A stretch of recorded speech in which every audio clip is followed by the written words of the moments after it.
So hello everyone, आज हम अपने लीड कोड का problem number 1716 calculate money in lead code bank देखेंगे। आज का प्रॉब्लम ऑफ द डे है। तो क्या कह रहा है देखते हैं। Harshi wants to save money for his first car. He puts money in the lead code bank every day. He starts by putting $1 on Monday. ठीक है, उसको पैसे बचाने हैं कार के लिए और मंडे को $1 डालता है फर्स्ट डे पे। फिर every day after that, Tuesday से संडे तक, he'll increase $1 more on one day which he puts in the bank. On every subsequent Monday, अब क्या कर रहा है कि जब मंडे रिपीट हो रहा है, he'll put $1 more than the previous Monday, and then again the thing repeats कि ट्यूसडे को मंडे से एक ज़्यादा, फिर थर्सडे को एक ज़्यादा, फिर संडे, फिर मंडे को अगली पिछले वाले मंडे से एक और ज़्यादा पैसा डाल दे रहा है, एक और ज़्यादा डॉलर डाल दे रहा है। ठीक है, चलो तो return the total amount of money he will have in the lead code bank at the end of an day. कुछ एन दे रखा है। ठीक है, तो पहले एन से स्टार्ट करते हैं। ये पहला n = 4 है मान लो। तो n = 4 के केस में क्या होगा कि हम पहले दिन जाके 1 देंगे, फिर दूसरे दिन क्या देंगे 2 देंगे, फिर तीसरे दिन 3, फिर चौथे दिन 4। तो इनका सम क्या हो गया? इनका सम हो गया 1 + 2 + 3 + 4, या फिर इनफैक्ट 4 × 5/2 करके n × n + 1/2 करके, तो हो गया हमारा 10 हो गया, है ना। दूसरे एग्जाम्पल को देखते हैं, 10 को देखते हैं। ठीक है, तो अब 10 वाले केस में क्या होगा? पहले एक हफ्ता तो वो 1 2 3 4 5 6 7 देगा। ठीक है, तो पहले एक हफ्ता वो 1 2 3 4 5 6 7 दे दिया। अब संडे आ गया। अब अगले दिन जब मंडे आया तो क्या बोला? सब्सिक्वेंट मंडे पे पिछले वाले मंडे से एक ज़्यादा होगा। तो पिछले वाले मंडे कितना देता? 1 दिया था। तो अब इस वाले मंडे पे वो देगा 2, फिर अगले दिन कितना देगा? 3, फिर अगले दिन कितना देगा? 4 देगा। तो अब कितना हो गया? 7 8 9 10, तो 10 दिन का हो गया। अब मैं इसका सम निकाल लेता हूँ। तो इनका जो पूरा सम हो जाएगा उसके लिए पहले क्या होगा? पहले उसका सम निकाले 28 + 2 + 3 + 4। तो ये कितना हो गया? 7 + 9, तो ये कितना हो गया? 37 हो गया अपना। ठीक है, तो इसका आंसर 37 है। इसको और अच्छे से समझते हैं तो हम समझते हैं बात को। बात क्या है कि अगर हम देखें, हमारे सोल्यूशन का 2 पार्ट है, हमारे सम का 2 पार्ट है। जो हमारा टोटल सम है वो ये है कि एक पार्ट तो है कि number basically sum of full weeks से कितना आ रहा है, प्लस जो लास्ट में एक अधूरा वीक बचेगा उससे कितना आ रहा है। ठीक है, तो पहले सम ऑफ फुल वीक्स, ये वाले पार्ट को समझने की कोशिश करते हैं। तो ये वाला पार्ट जो है यहाँ से समझते हैं, यहाँ से। तो अगर मैं देखूँ कि 0 से 7 मान लो पहला वीक है। पहला वीक में कितना आएगा? 1 + 2 + 3 + 4 + 6 + 5 + 6 + 7 + 8, कितना आया? 28 आया। दूसरे वीक में कितना आया? 7 डे लेके 14 डेज तक 2 + 3 + 4 + 5 + 6 + 7 8। देख रहे हो ध्यान से, अगर 1 से मैं यहाँ पे पहले दिन 2 कमाने लग जा रहा हूँ, फिर 2 से 3, तो हर दिन एक ज़्यादा, मतलब कि 7 दिन में कितना? 7 ज़्यादा, तो 7 ज़्यादा कर दिया। ठीक है, अब इस वाले केस में देखा जाए तो इससे एक ज़्यादा, तो मतलब पिछले वाले वीक से 7 ज़्यादा, तो पिछले वाले वीक से 7 ज़्यादा कर दिया। फिर अगर इस केस में देखा जाए तो इसमें पिछले वाले वीक से 7 ज़्यादा, तो इसमें पिछले वाले वीक से 7 ज़्यादा कर दिया। इसी तरह तुम देख रहे हो कि जो वीक है, जैसे ये चौथा वीक था, तो चौथे वीक में क्या कर रहे हैं हम? 7 × 3 कर रहे हैं कि W - 1 × 7 कर दे रहे हैं। समझ रहे हो? अच्छा, लेकिन अब जब मेरे पास मान लो 5 वीक हुए, तो मैं ऐसे तो लिखूंगा नहीं 28 + 7 × 4। मैं तो ये लिखूंगा कि भाई इन सब का सम क्या है। ये सब के सब वीक्स हो रहे हैं जो भी मेरे क्वेश्चन के लिए, पर्टिकुलर क्वेश्चन के लिए, उन सारे वीक्स का, फुल वीक्स का सम लिखूंगा, और वो मेरा एक ये वाला पार्ट बनेगा अपना टोटल सम का, है ना। तो वो मैं कैसे लिखूंगा कि भाई 28 तो हर बार रिपीट हो रहा है, तो 28 × नंबर ऑफ वीक्स कर दिया, प्लस 7 × क्या किया? 7 × क्या हो रहा है? देखो यहाँ पे 0, फिर यहाँ पे 1, 7 × 1, फिर यहाँ पे 7 × 2, फिर यहाँ पे 7 × 3। ये कहाँ तक जा रहा है? 7 × वीक -1 तक। तो वीक -1 तक का 0 से लेके सम, वो क्या होता है अपना फॉर्मूला? तो week -1 × week -1 + 1 which is week ही होगा बाई 2, ये हो गया। ठीक है, तो अब ये मेरा सम ऑफ फुल वीक्स सॉल्व हो गया है। ठीक है, चलो, अब दूसरा चीज़ बच रहा है मेरा कि लास्ट में जो एक अधूरा वीक बच रहा है उसको कैसे सॉल्व करेंगे।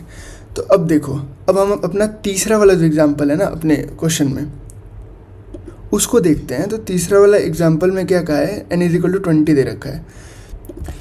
तो 20 के केस में क्या हो रहा है कि ये अपना 1 + 2 + 3 + 4 + 5 + 6 और ये, ठीक है।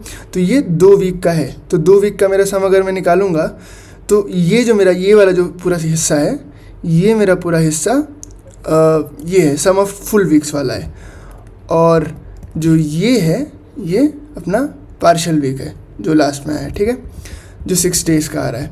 तो इस वाले को अगर मैं निकालना चाहूँगा तो इस वाले को तो मैं सिंपली अपने पुराने वाले फॉर्मूला से निकालूंगा कि 28 इंटू वीक कितना है, 2 है, प्लस 7 इंटू वीक 2 है तो -1 करोगे तो 1 आ जाएगा, और इंटू 2 वीक ही के बराबर कर दोगे और बाई 2 कर दोगे तो बेसिकली 7 आ जाएगा। तो ये कितना हो जाएगा अपना 28 इंटू 2 + 7, तो जो कि 63 के बराबर हो जाएगा, ठीक है। ये हैंड राइटिंग को थोड़ा सा माफ़ करना, ठीक है। तो 63 आ जाएगा। अब इसके बाद बात हो गई कि ये वाला जो फैक्टर है उसका कितना सम आ रहा है। उसका सम निकालने के लिए देखते हैं कि हम ये जो है इसका पहला नंबर, अब देखो ये भी AP दिख रहा है, AP है, चुपचाप 1 1 1 1 ऐड हो रहा है, ठीक है। इसका जो पहला नंबर है वो क्या है, वो है तुम्हारा नंबर ऑफ़ वीक्स कितने हुए, 2 हैं, 2 फुल वीक्स हैं, नंबर ऑफ़ फुल वीक्स + 1, तो ये 3 है, ठीक है। तो हमारा जो नंबर ऑफ़ फुल वीक्स है W + 1, ये मेरा स्टार्टिंग ऑफ द AP है, ठीक। अच्छा, मेरा डिफरेंस क्या है, तो A को मान लिया कि A ये है, ठीक है, स्टार्टिंग ऑफ द AP। अब डिफरेंस क्या है, डिफरेंस मेरा 1 है। अच्छा, और N क्या है हमारे इस वाले AP के लिए, मतलब कि जो हमारा नंबर ऑफ़ टर्म्स क्या है, तो नंबर ऑफ़ टर्म्स है भाई 1 2 3 4 5 6 टर्म्स हैं, या फिर इनफैक्ट वो है M टर्म्स, जहाँ पे M is modulo of this by 7, modulo of N by 7, तो M = N मॉड्यूलो 7, जो कि हमारे केस में 6 है, ठीक है। तो AP का सम क्या होता है, AP का सम होता है n/2 इंटू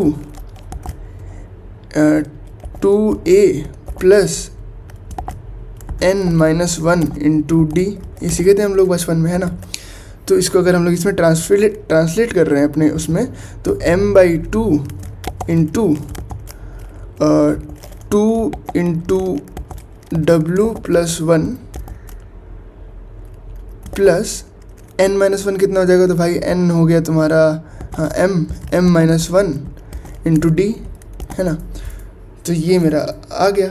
अब मैं इसमें अगर पुट करके देखता हूँ अपने पर्टिकुलर केस के लिए, तो मेरा m कितना है, 6 है, 6/2 कितना हो जाएगा, 3 हो जाएगा, into 2 into W + 1, 2 into W कितना दे रखा है, नंबर ऑफ़ वीक्स 2 है, तो 2 इंटू 3 6 हो जाएगा, तो 6 प्लस m कितना है, अगेन m 6 है, 6 - 1 कितना होता है, 5 हो गया, ठीक है। ये कितना हो गया, 33 हो गया, ठीक है। तो पहले से मेरा कितना आया था, 63 आया था पहले से इस वाले के यहाँ तक के लिए सम, ठीक है, और फिर उसमें 33 जोड़ दिया तो 96 आ गया, ठीक है। 96 इसका आंसर है, ठीक।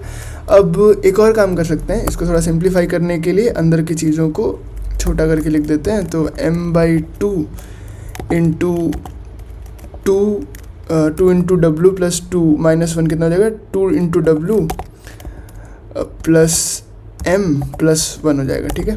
तो ये मेरा आंसर हो गया किसका, जो अधूरा वीक है ना उसका आंसर हो गया, ठीक है।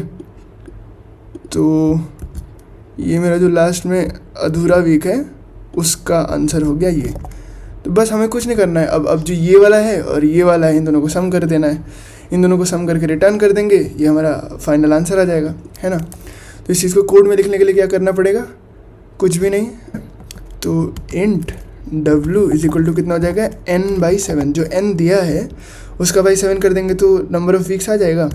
और इसी तरह इंट m जो है ये मेरा क्या है कि कितना मॉड्यूलस करने के बाद कितना आ रहा है, या फिर बेसिकली अलग अलग कितने दिन हैं हमारे पास वीक्स ख़त्म होने के बाद। तो अगर वो नंबर ऑफ़ वीक्स 0 रहे, जैसे हमने 4 वाले केस में, तो m जो है मेरा m में 4 स्टोर हो जाएगा और वीक्स में 0 स्टोर हो जाएगा। ठीक है, अब मुझे क्या करना है, कुछ नहीं, बस रिटर्न कर देना है।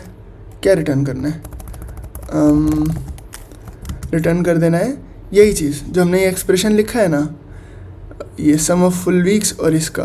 तो सम ऑफ फुल वीक्स जो है मेरा वो इतना सा है, तो उसको रिटर्न कर दिया, प्लस जो अपना अधूरा वीक जो बच रहे थे उसके लिए जो सम आया उसको भी रिटर्न कर दिया, उसको भी उसमें ऐड करके रिटर्न कर दिया, है ना।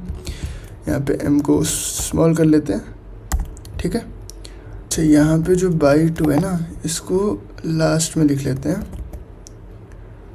ठीक है, यहाँ पे एक इंटू भी लगा देते हैं। ये हमारा कोड हो गया। अब हम इसको सिंपली उठाते हैं, अपने कोड में पेस्ट करते हैं और इसका थोड़ा सा स्पेसिंग अच्छा कर देते हैं, अच्छा लगेगा देखने में, है ना। चलो रन किया, सारे टेस्ट केसेस एक्सेप्ट हो गए हैं और सबमिट करके देख लेते हैं। इंडीड एक्सेप्टेड है, सारे टेस्ट केसेस पास हो गए हैं। थैंक यू, मिलते हैं नेक्स्ट वीडियो में।